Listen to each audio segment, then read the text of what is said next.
सारिका जी खुश हैं आप ये मंदिर, भव्य मंदिर देख के? सारिका जी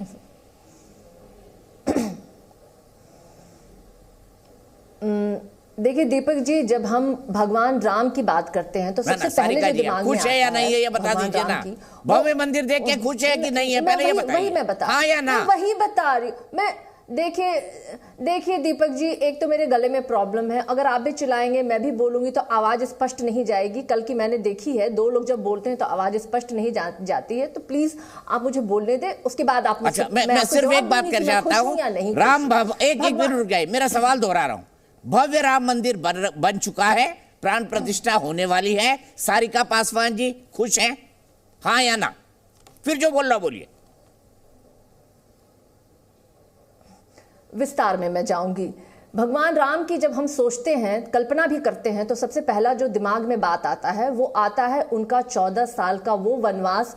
उन्होंने 14 साल के वनवास को स्वीकार किया, अपने राजशाही सारे जीवन शैली को त्याग करके ये आता है। लेकिन इस राम लल्ला की मंदिर बनवाने में 2200 दुकानें, 800 घर और 30 मंदिरों को तोड़ा गया। गरीब गुरबों के झोपड़ियों को उखाड़ के फेंक दिया गया। तो क्या प्रभु राम ने कहा था क्या कि गरीबों के झोपड़े को तोड़ दो, वहां भव्य मंदिर बनाओ, मुझे खुश करो और तुम अपनी राजनीति रोटी चमकाओ? क्या प्रभु राम ने ये बात कही थी क्या? वो मर्यादा पुरुषोत्तम राम जिन्होंने सबरी के जूठे बेर खाए, जिन्होंने की अपने समाज के लिए, अपनी पत्नी के लिए लड़ाई लड़ी, क्या उन्होंने, वो प्रभु राम ने कहा था क्या इन लोगों को, इन पाखंडियों को, कि आप मेरे नाम पे राजनीति रोटी सेको? कतई नहीं। किसी गरीब के घर को उजाड़ करके मुझे नहीं लगता है, मतलब आप मंदिर से खुश नहीं, गरीब के घर को उजाड़ा गया है तो आप मंदिर से खुश नहीं? सारिका जी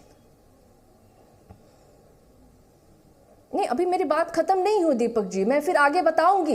मैंने फिर भी मैं आपके एक एक प्रश्न का जवाब दूंगी, बस आप मुझे बोलने का मौका दीजिए। आप बोल चुके हैं और क्या बोलेंगे? रिपीट ही करेंगे सारिका जी। में एक पैनलिस्ट हैं विश्व Hindu Parishad. Please please please मुझे बोलने दिया जाए दीपक जी। अभी हमारे विश्व हिंदू परिषद के हमारे भाई भी यहाँ मौजूद हैं और उनके बारे में मैं बताना चाहूंगी कि अशोक सिंघल थे, विश्व हिंदू परिषद के एक प्रखर नेता थे, और वो अयोध्या जब पहुंचे थे तो उन्होंने 1400 करोड़ के घोटाले की बात की थी और 2 दिनों के बाद वो दिल्ली पहुंच के उस घोटाले को उजागर करने वाले थे, लेकिन उनकी संदेहास्पद स्थिति में आकस्मिक उनकी मृत्यु हुई। ये कौन सा बहुत बड़ा विषय है। और दूसरा प्रवीण तोगड़िया, प्रवीण तोगड़िया जिनको जेट सुरक्षा प्राप्त थी। नहीं, please please please please Deepak ji मुझे बोलने दिया जाए। प्रवीण तोगड़िया जिनको की जेट सुरक्षा उनको मिला हुआ था, वो बाथरूम भी जाते थे तो पहले सुरक्षा कर्मी जाते थे और चेक किया करते थे कि कोई वहां पे कोई दिक्कत तो नहीं है।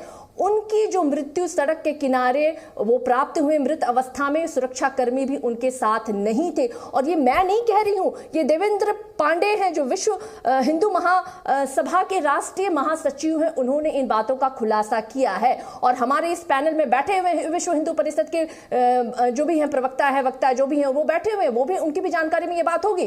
कहने का तात्पर्य ये है कि भारतीय जनता पार्टी किसी भी प्रखर नेता को अपने ऊपर वो बर्दाश्त नहीं कर सकते हैं। और ये पूरा षड्यंत्र जो है राम मंदिर के नाम, षड्यंत्र, अच्छा राम मंदिर षड्यंत्र। राजनाथ जी, अशोक सिंघल जी 1400 करोड़ का घोटाला खुलासा करना चाहते थे, संदेह परिस्थितियों में मर गए। प्रवीण तोगड़िया को Z+ सुरक्षा थी और वो सड़क के किनारे मरे हुए पाए गए। राजनाथ जी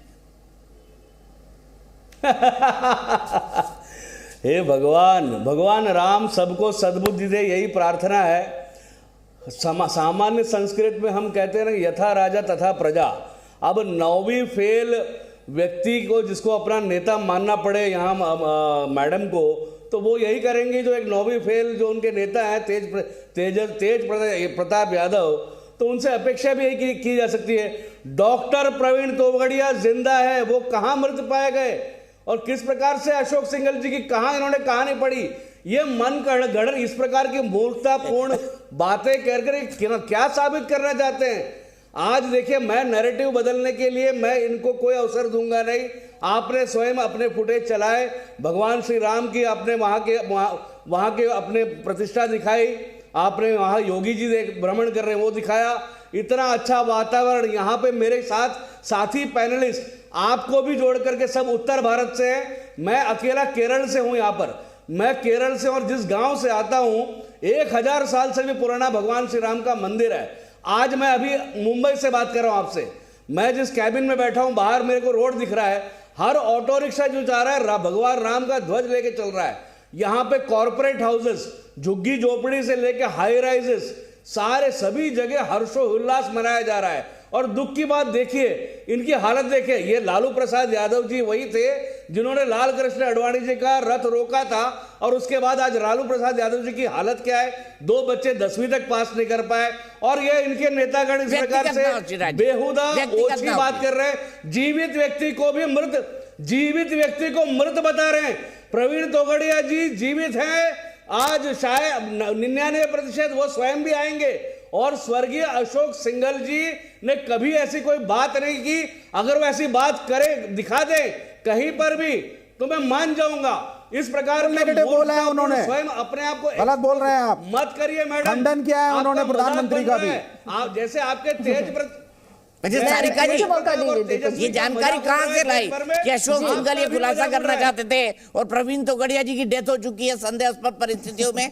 ये कहां से? ये कोई मूल मिशन था, नासा ने भेजा था जिससे मालूम पड़ा आरजेडी को?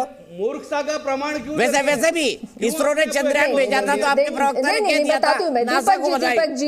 आपके प्रवक्ता थे, वो चंद्रयान भेजने में नासा को बधाई दे रहे थे। प्रवीण तोगड़िया जो है ना, घायल अवस्था में सड़क के किनारे प्राप्त हुए थे। नहीं, प्रवीण तोगड़िया जी घायल अवस्था में सड़क के किनारे प्राप्त हुए थे, और अभी मृत बोला था आपने, अब घायल अवस्था में सड़क के किनारे हुई थी। अशोक सिंघल जी की मृत्यु हुई थी। मैं पुनः अपनी बातों को यहाँ करेक्ट कर रही हूँ। अशोक सिंघल जी की मृत्यु हुई थी और प्रवीण तोगड़िया जी घायल अवस्था में सड़क के किनारे पाए गए थे, और उनके साथ उनके सुरक्षा कर्मी नहीं थे। ये मैं बोलना चाह रही थी। और ये जो बीएचपी वाले अभी हमारे भाई, अभी तो आप पलट गए सारिका जी, अभी कह रहे प्रवीण तोगड़िया मर गए, अभी आपने जिंदा कर दिया प्रवीण भाई को। जिस तरीके से हंस रहे थे, सारिका जी, ये ऐसा तो ना रावण करिए की याद दिला दिया इन्होंने। अरे ऐसा ना करिए सारिका जी, इतना अत्याचार मत करिए। मैंने अपनी बातों को करेक्ट किया, मैंने अपनी बातों को करेक्ट किया। अरे पहले ही आप गलत बोल रही थी, अब फिर गलत बोल रही है। अशोक सिंघल जी मृत पाए गए थे, अशोक सिंघल जी मृत पाए गए थे। अरे अशोक सिंघल जी वैकुंठ लोक चले गए मैडम, और पूरी भारतीय जनता पार्टी ये अंतिम संस्कार में शामिल हुई थी। जो प्राण सारिका जी, ये बात थी। अरे मैं पूरा देश हंस रहा है आपको मैडम जी, पूरा देश हंस रहा है। सारिका जी, मैं आपको डिफेंड करूं तो कैसे करूं? आप एक्चुअली दोस्तों की गलत है।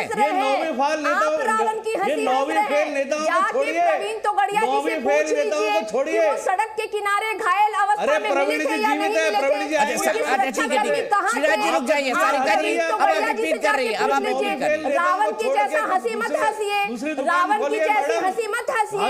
श्री राज नायर जी विश्व हिंदी परिषद के किसी भी प्रखर नेता के साथ भारतीय जनता पार्टी ऐसा ही सलूक करती है।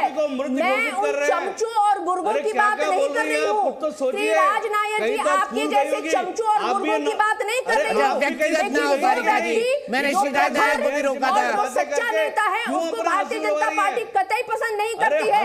और वो हमने देखा है कि किस तरीके से प्रवीण तोगड़िया, जिनको की जेट सुरक्षा प्राप्त था, और उस सड़क के किनारे घायल अवस्था में उनके साथ अरे अभी मार दिया था आपने सारिका जी उनको। ठीक है, मैं आगे बढ़ रहा हूँ। सारिका जी देखिए, मुझे ये कहने का कोई हक नहीं, लेकिन एक प्रवक्ता के तौर पर आपको फैक्चुअली तो करेक्ट होना चाहिए। आप अशोक सिंघल जी के बारे में क्या क्या बोल रही हैं, प्रवीण भाई के बारे में क्या क्या बोल रही हैं? जो जिंदा है उसको मार दिया, जिसने कभी कोई आरोप लगाया ही नहीं, भारतीय जनता पार्टी के बारे में कुछ बोला ही नहीं, जिसने अपनी पूरी जिंदगी मंदिर बनाने में खपा दी, उस पर आप बोल रही कि वो 1400 करोड़ के घोटाले। अरे किशोर तिवारी जी बताइए ना इनको, अपने सहयोगी गठबंधन को समझाइए ना। अरे सारिका जी रुक जाइए प्लीज, रुक जाइए। ये किशोर तिवारी, ये सारिका जी जो बोल रही है ठीक है क्या? श्रीराज जी रुक जाइए। इंडिया अलायंस के जी